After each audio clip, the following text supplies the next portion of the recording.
Как се прави хук, когато лежиш на дивана? Исках да ви споделя нещо.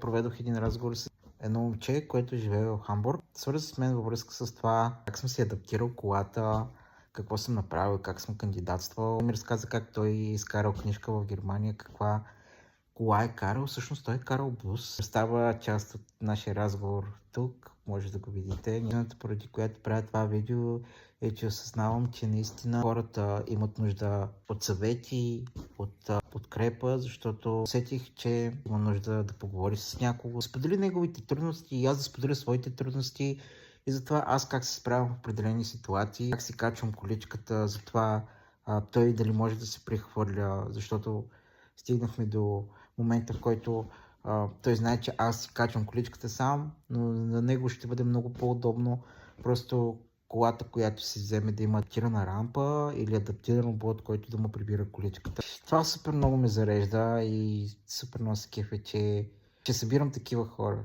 че се контактвам с такива хора. Така че ако мога да бъда полезен на някого с нещо, винаги съм на разположение, разбира се, ако е в моите компетенции. Аз съм човек, който е готов да разкаже своя опит, за да може да помогне на някой друг. И той каза нещо много готино. Благодаря, че правиш тези видеа и показваш, че хората трябва да си помагат. Това е посланието, което исках да отправя.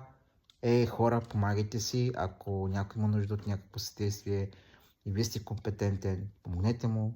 Ако не сте компетентен, насъчете го. Лека вечер!